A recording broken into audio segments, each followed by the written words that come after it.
Le mariage devrait toujours permettre à deux croyants de se rapprocher de Jésus et de son royaume. Il ne suffit pas à un couple de se marier à l'église ou que le mariage soit célébré par un homme de Dieu.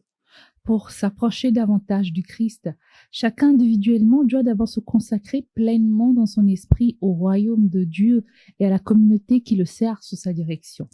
Il doit y avoir en premier unité de foi et d'esprit. Alors seulement, il y aura aussi unité véritable d'âme et de corps. Pour les chrétiens, le mariage est le reflet de l'union la plus profonde, celle de Dieu et de son Église. C'est pourquoi dans un mariage chrétien, c'est l'unité du royaume de Dieu, en Christ et dans l'Esprit Saint, qui importe le plus.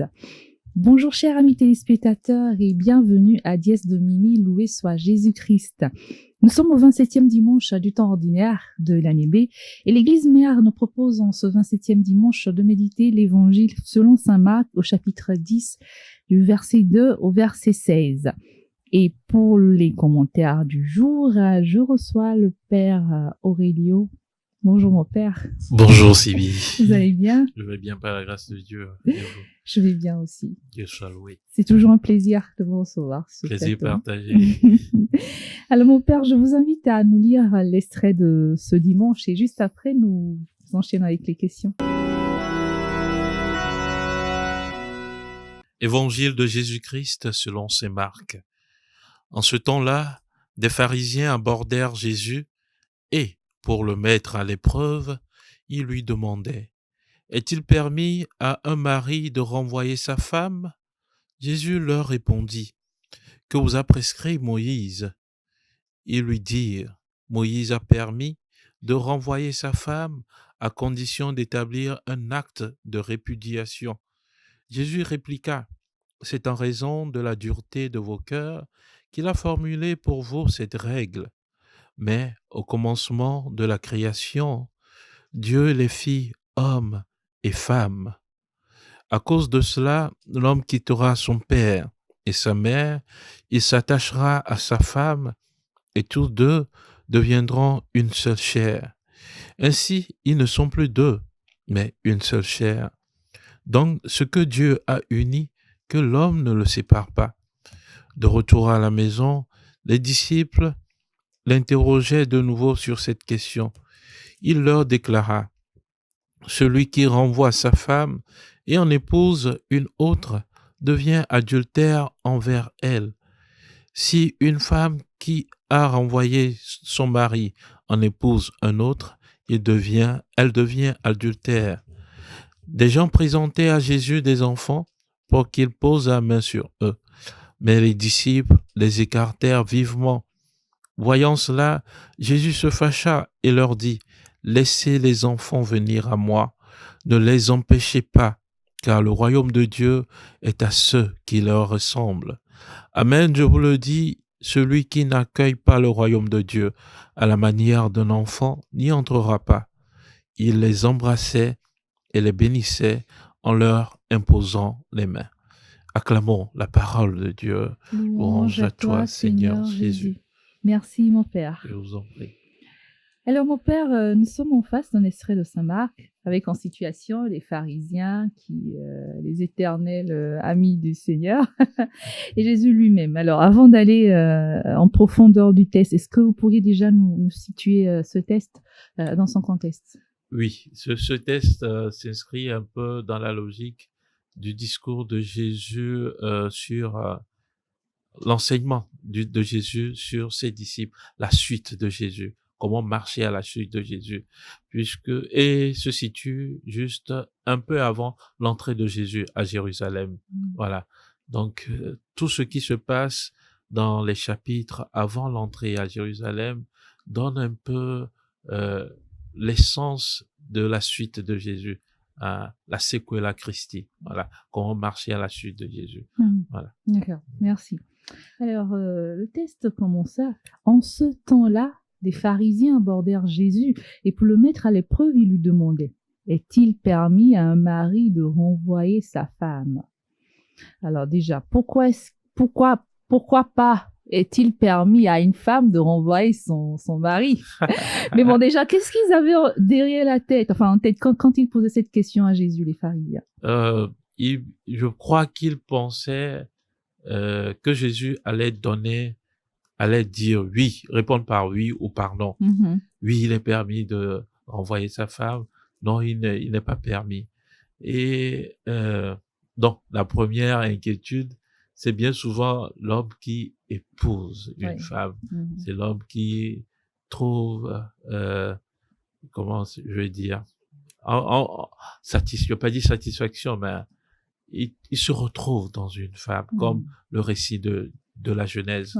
Adam voyant Ève, celle-ci, c'est la chair de ma chair, l'os de mes os, et il la prend pour femme. Donc c'est l'homme qui prend la femme, qui se marie à une femme. Donc c'est l'homme qui a le droit de répudier sa femme. Non. On va y arriver.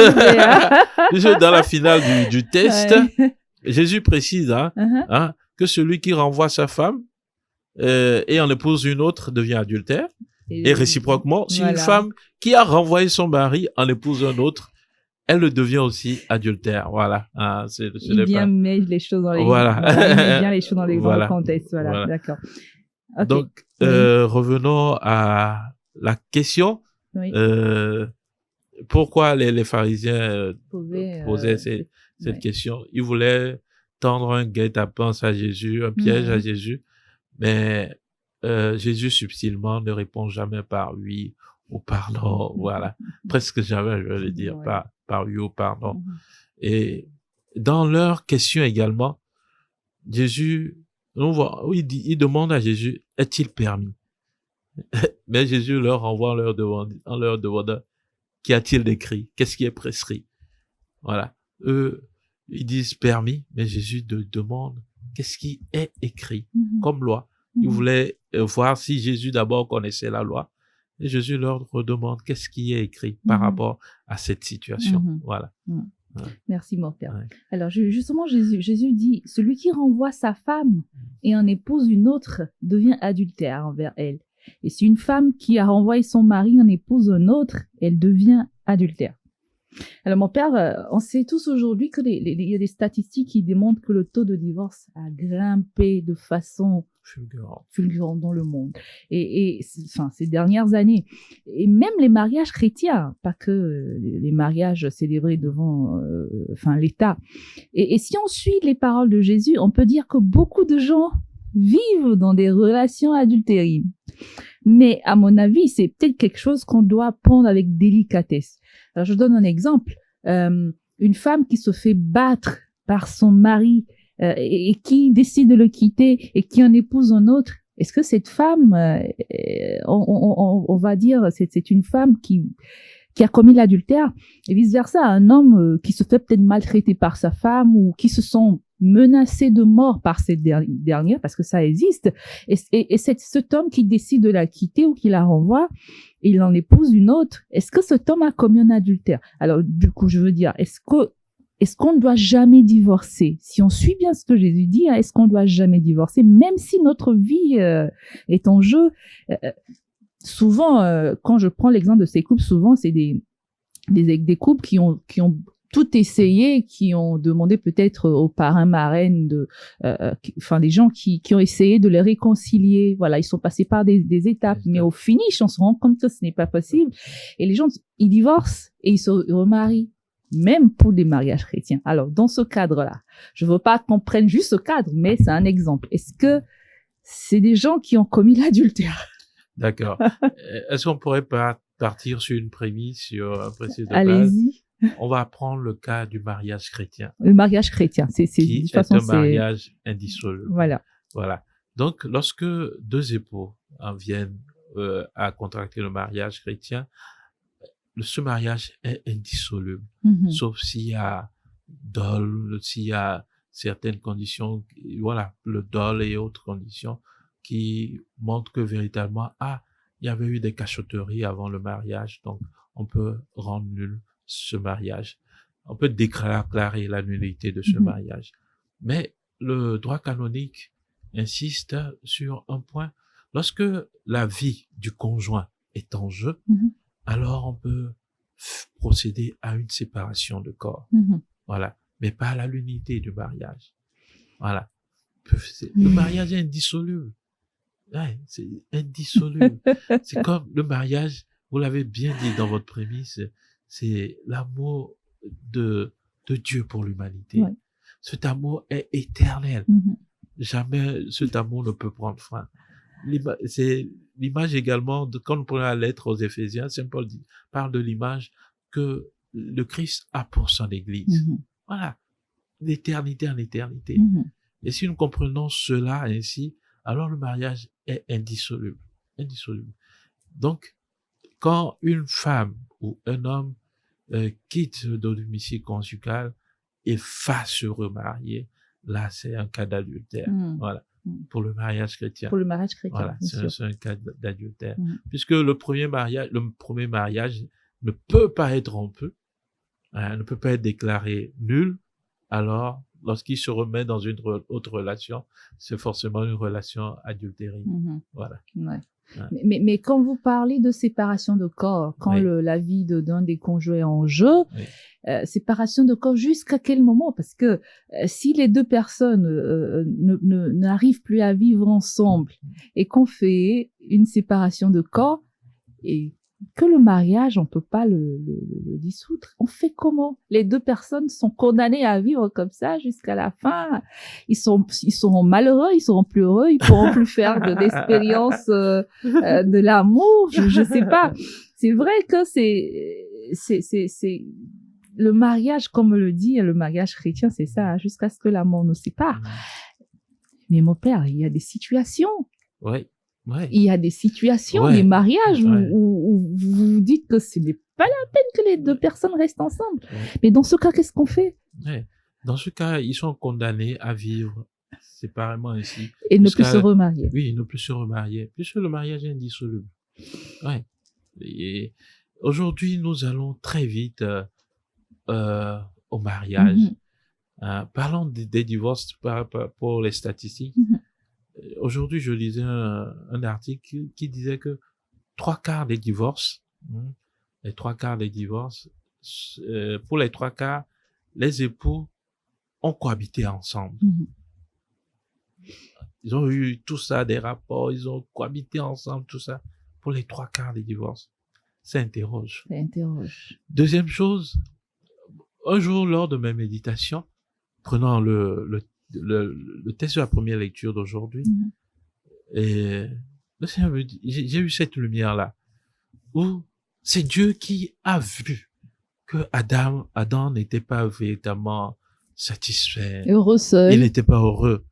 Il a dit, alors je vais lui faire une aide qui lui correspondra. Il a créé les animaux, mais il a vu que il n'était toujours pas satisfait. Et alors, Dieu se prend sur lui de créer une aide qui lui soit semblable. Il a créé une femme et l'a amenée vers lui. Mhm. C'est tout plein de sens. Mhm. Aujourd'hui, nous faisons plutôt le mouvement contraire, Mhm. où c'est nous qui allons chercher Mhm. et nous venons demander à Dieu, est-ce que c'est ce que tu veux pour moi? C'est ça. Voilà. C'est ça. Ouais. Mhm. Dans l'éthique chrétienne, on reçoit tout de Dieu. Mhm. Et il y a des témoignages de mariage chrétien qui sont là comme ça. Bien sûr. Où des gens, peut-être assortis d'une adoration, sont croisés, puis c'est fini. Ils sont là jusqu'aujourd'hui. Mm. Il y a des témoignages où c'est le Seigneur qui unit les cœurs, véritablement. Voilà.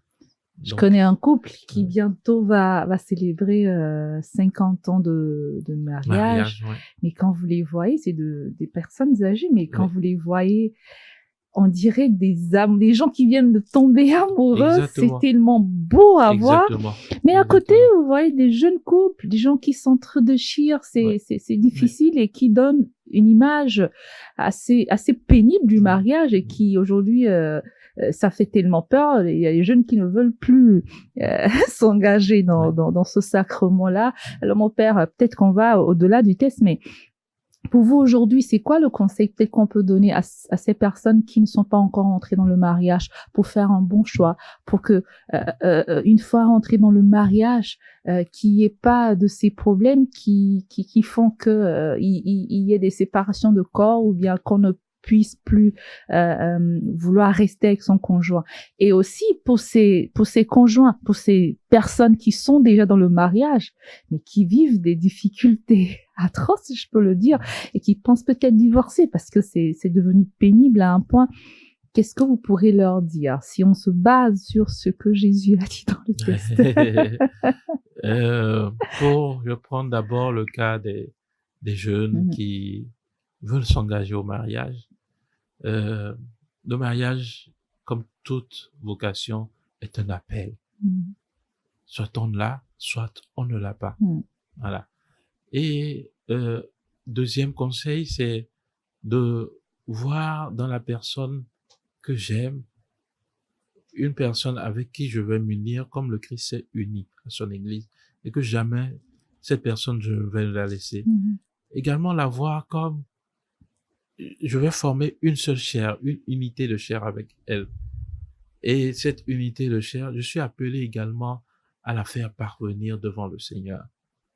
Voilà, c'est une marche, je veux pas dire un synode, une marche ensemble dans le couple pour parvenir au Seigneur, une vocation chrétienne, voilà. Et toute vocation, il faut rendre des comptes, voilà. Et ne pas aller vite également à l'école du divorce. En fait, dans tout mariage, il y a 3 étapes, hein, 3 étapes. La première étape j'oublie un peu les noms, on avait appris ça au séminaire. La première étape peut durer 2 ans maximum. C'est la passion, c'est l'amour. Où on voit rien que les qualités de cette personne. Voilà. 2 ans maximum. Des fois même ça dure pas 2 ans. Hein. Oui. C'est bon, il dit au maximum, voilà. Et puis après, il y a la période, je pense, la désillusion. Oui. Où on commence à voir les mauvais côtés de cette personne. On voit que cette personne avait une grosse tête, où on voit des défauts de cette personne. Et cette période, si on ne sait pas faire, peut durer éternellement. Mais lorsqu'on arrive à franchir cette étape, il y a une 3e étape qui nous permet qui est celle d'une union intime. Et là, vous voyez même que les personnes se ressemblent. Lorsqu'elles s'acceptent, lorsqu'elles sont, vous voyez, comme si c'était des frères et sœurs. Elles se ressemblent et éternellement, c'est fini. Elles sont là. Donc, ne pas vite aller en besogne au divorce et autres, mais véritablement laisser tout prendre avec Dieu. Hein, tout prendre avec Dieu. Et enfin, associer Dieu dans nos choix de conjoint. Il y a une prière, c'est toute simple, que je propose souvent aux jeunes, c'est de dire au Seigneur, donne-moi un époux, une épouse capable de m'aimer comme toi. Oh, ouais. C'est beau. Ouais. Donne-moi un époux, une épouse capable de m'aimer comme toi. Ouais. Avec foi, on le fait. Le Seigneur qui n'est pas sourd à nos appels, forcément, je crois, il nous exaucera. Voilà. Alors justement, Père, aujourd'hui, on a dans l'Église beaucoup de couples, mais qui ne sont pas des couples chrétiens et qui peut-être, à cause de certaines choses, n'arrivent pas à aller vers ce sacrement qui est très important. Alors, qu'est-ce qu'il faut en fait? Parce que beaucoup de gens justement ont peur du fait que le mariage, le sacrement du mariage est un sacrement où on revient plus en arrière, c'est comme vous l'avez dit, indissoluble. Donc beaucoup n'arrivent pas à faire cet engagement-là. Alors qu'est-ce qu'on peut leur dire? Et au-delà de ça, est-ce que vous pensez pas que l'Église a un grand rôle à jouer? Parce que aujourd'hui les formations pour les couples, ça se fait que justement pour les gens qui s'engagent à se marier à l'église, les gens qui s'engagent à faire ce sacrement de mariage. Mais ce serait pas possible peut-être de faire ces formations à toute la communauté pour peut-être éveiller dans tout le monde et que ce soit parmi les jeunes, que ce soit parmi ces couples justement dont je viens de parler, qui ne sont pas encore allés vers le sacrement de mariage, de pouvoir, susciter en eux, voilà, ce désir et cet amour du sacrement de mariage. Oui, merci beaucoup pour la dernière question. J'avais oublié de mentionner cela, le rôle de l'Église aujourd'hui. L'Église accompagne la formation des prêtres, mais l'Église semble absente par rapport à l'accompagnement des jeunes en vue du mariage. Oui. Voilà. Oui. Donc là, il faut véritablement, Monseigneur Barrica de Vénéry-Mémoire avait déjà posé certaines bases dans l'archidiocèse de Lomé avec l'école de vie familiale qui va, je crois, prendre véritablement forme dans les jours à venir dans l'archidiocèse. Donc, il faut véritablement ces structures-là pour accompagner les jeunes dans leur vocation au mariage. Deuxième chose, par rapport aux couples qui hésitent pour se lancer au mariage, puisque c'est un chemin en quelque sorte de non-retour, c'est pour une vocation. Le mariage est une vocation. Et pour chaque vocation, on ne connaît jamais l'aboutissement. Oui. Je sens l'appel de devenir prêtre, mais je ne sais pas si je vais devenir prêtre. On compte sur Dieu. Voilà, mettre Dieu dans chaque instant de notre vie, remplir notre existence de Dieu, c'est tout. Donc, avec cela, je vois et je m'engage. Et Dieu, forcément, il soutiendra. N'ayez pas peur. Parce que le mariage, la définition d'un sacrement, nous dit que le sacrement nous donne des grâces invisibles. Et il y a tant de témoignages. Un témoignage tout simple. Il y avait un homme qui était dans une entreprise où il cherchait un boulot, je crois. Il avait une maths en ce temps-là. Et ça doit faire 6-7 ans maintenant. Et il a contracté son mariage chrétien. Aussitôt, je pense, le mois qui a suivi, ce gars a trouvé un emploi où il était payé à 2 millions de francs CFA. Oh! Ouais. Le mariage, et puis moi-même, je suis un témoignage de la grâce du mariage. Ouais. Ouais. Le mariage procure des grâces invisibles, comme tout sacrement. Le baptême, l'ordre, la confirmation, comme tout sacrement, le mariage donne des grâces invisibles. Il faut juste y croire et ne pas aller à la manière du monde. Non. Je prends femme, je prends mari. Comme le dit la Bible, au temps de Noé, on prenait femme, on prenait mari, on plantait, voilà. Non. Mais avoir toujours cette idée, cette vision du Christ qui a aimé son Église, de Dieu qui a aimé son humanité. Dans la première lecture, on le voit. Dieu était tellement soucieux pour Adam. Il a aimé cet homme. Ah, je veux son bien. Dieu est tellement soucieux pour l'homme. Même lorsque l'homme s'est éloigné, Dieu a dit non, il faut que moi-même je descende vers lui. Donc, avoir toujours cette optique du Christ qui vient vers son Église pour la sanctifier. Voilà. Ne pas voir également mon conjoint comme un objet. On revient au test des pharisiens. Répudier, c'est comme voir un objet. Mais voir toujours ce conjoint comme Dieu. Ah, je vais revenir encore au test. De la première lecture, on dit Ish, Isha. Ish, homme, Isha, ça fait Ish plus A, qui est Adonai chez les Hébreux. C'est-à-dire, il faut arriver à cette unité entre l'homme et la femme pour trouver Dieu. Voilà. Adonai. C'est si beau quand vous le dites. C'est si beau quand vous le dites, mon père. Mais tout semble si difficile aujourd'hui pour les couples. Mais bon, on espère qu'avec la grâce de Dieu, chacun y arrivera. Le mariage, c'est une grâce. Ouais, c'est ça. La grâce de Dieu. C'est ça.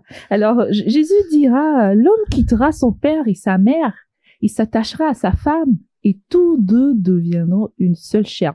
Mon père, nous avons quelquefois du mal à comprendre cette parole. Qu'est-ce que ça veut dire réellement? L'homme quittera son père et sa mère, il s'attachera à sa femme et tous deux deviendront une seule chair. Oui.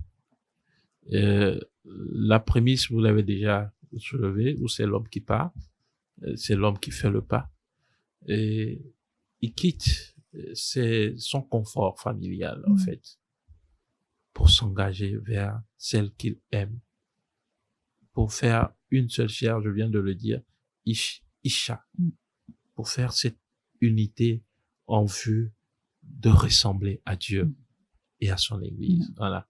Donc, c'est l'homme qui s'attache à sa femme. Il s'attache à sa femme comme le Christ s'attache à son Église. Voilà. Comme le Christ aime son Église. Il ne va jamais l'abandonner. Voilà. Donc, nous devons comprendre cela. Et même, voilà pourquoi on revient toujours à la notion du divorce. Voilà. Lorsqu'on attache ce que Dieu a uni, personne ne peut le séparer. Ouais. Voilà. On s'attache véritablement pour faire cette unité de Dieu avec son Église. Voilà, simplement. Simplement. Le sujet est tellement important et vaste qu'on passerait toute la mariage, journée le à en mariage parler. est une école. Ouais. C'est une école de vie. Ouais. Une école de vie. De personnes avec des comportements différents. Ouais. Des éducations différentes. Oui. Qui viennent se rencontrer. C'est une école. Ouais. Merci mon père. Alors dans la dernière partie de cet évangile, Jésus dit que le royaume des cieux appartient aux enfants ou à ceux qui leur ressemblent. Alors pourquoi les enfants, mon père? Bizarrement, c'est quand je suis venu m'asseoir ici que j'ai découvert cela. En fait, le passage avant l'évangile d'aujourd'hui parlait également des enfants. Celui du dimanche dernier et l'autre. Et à la fin de ce passage également, on parle des enfants. En style littéraire et biblique également, il y a ce phénomène qu'on appelle l'inclusion, où on met une phrase et on retrouve la même phrase en bas. Par exemple, dans le psaume 102 ou 103, selon les Bibles, on dit « Bénis le Seigneur, mon âme, n'oublie aucun de ses bienfaits ». À la fin du psaume, on retrouve encore « Bénis le Seigneur, mon âme, n'oublie aucun de ses bienfaits », pour rappeler que c'est l'idée essentielle. Voilà.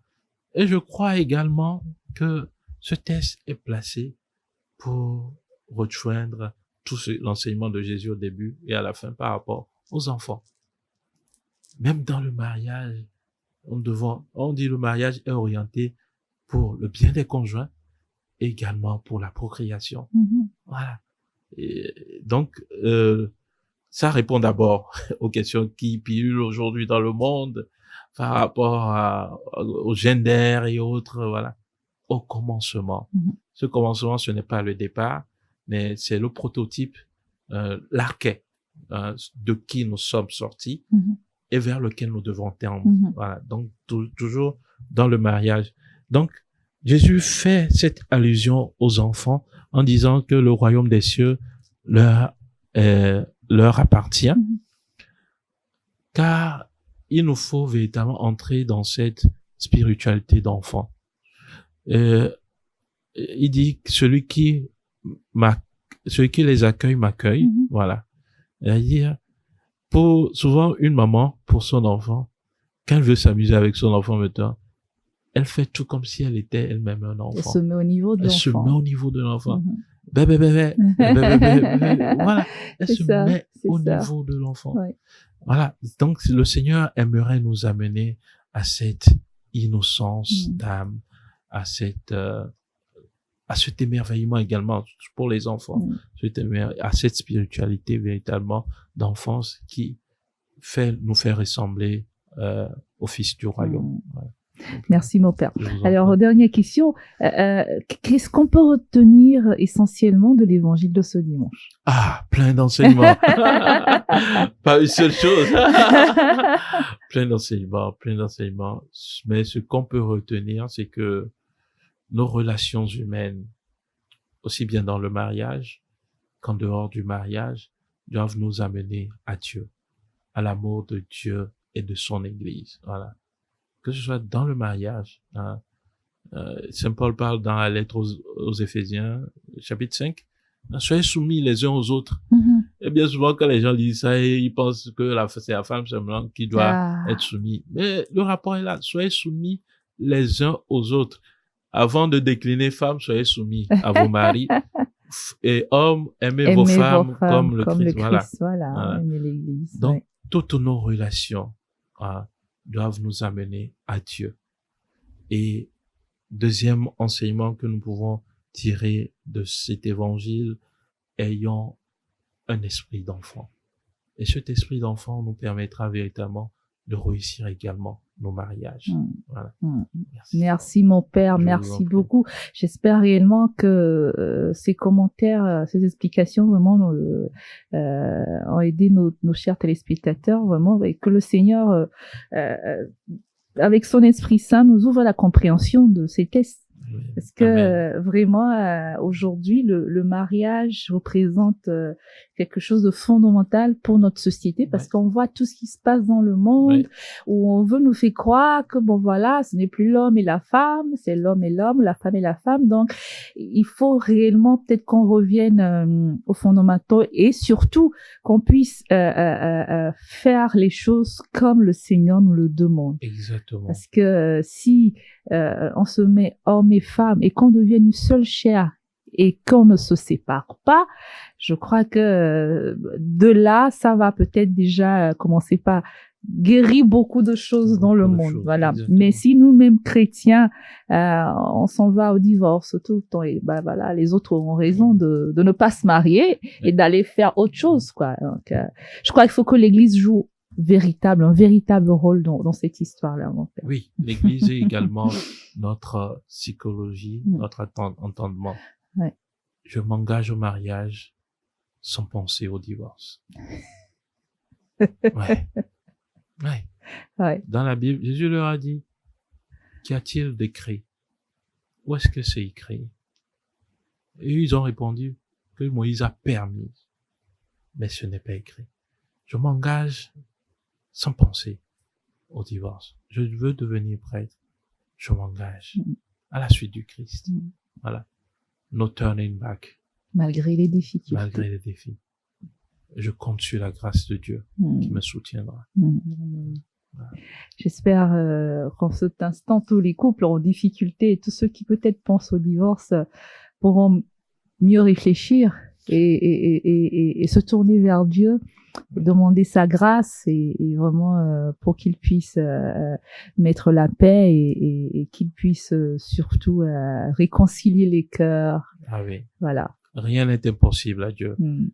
Mais si la vie du conjoint est menacée. Ah oui, ça par contre. C'est pareil. Ça par contre, oui. Merci infiniment, Père Aurélio. Merci beaucoup pour ces commentaires. On se retrouve la semaine prochaine. Enfin, pas peut-être avec vous, mais bon, une autre fois. Merci. Alors, chers amis, le couple conjugal forme une intime communauté de vie et d'amour conjugal, fondée et dotée de ses lois propres par le Créateur. Elle est établie sur l'alliance des conjoints, c'est-à-dire sur leur consentement personnel et irrévocable. C'est du Concile Vatican II. Tous deux se donnent définitivement et totalement l'un à l'autre. Ils ne sont plus deux, mais désormais forment une seule chair, comme l'a dit le Christ. L'alliance contractée librement par les époux leur impose l'obligation de la maintenir une et indissoluble. Le Père vient de le dire. Ce que Dieu a uni, l'homme ne doit point le séparer. Marc 10, verset 9. Aborder aujourd'hui le sujet du divorce est toujours délicat, car nous sommes tous plus ou moins directement concernés par ce sujet. Le divorce est d'abord une source d'énormes souffrances et de difficultés parfois insurmontables, et qu'il convient d'abord de chercher de notre mieux à soulager ces souffrances. Les pharisiens n'ont pas demandé à Jésus s'il était permis à une femme de répudier son mari. Pareille question ne s'opposait pas dans ces sociétés antiques à prédominance masculine. C'est Jésus qui envisage ce cas dans sa mise au point à l'adresse des disciples. Le second épisode rapporté dans ce passage d'évangile concerne l'accueil des enfants, mis eux aussi à l'écart de cette société. Dans les deux cas, il s'agit donc de répudiation et de rejet de la part des hommes. Mais Dieu pense et agit différemment. Il l'a montré dans sa création. Au commencement, dans le chaos primitif, il intervient pour réunir, pour accorder, pour unifier et pour harmoniser. Et dans cet évangile, Jésus nous livre sa pensée sur l'engagement d'amour d'un homme et d'une femme. Il trace une voie de vie et d'amour. Merci de nous avoir suivis. Hein. On se retrouve la semaine prochaine pour un nouveau numéro d'audience de Mini. Soyez bénis. Au revoir.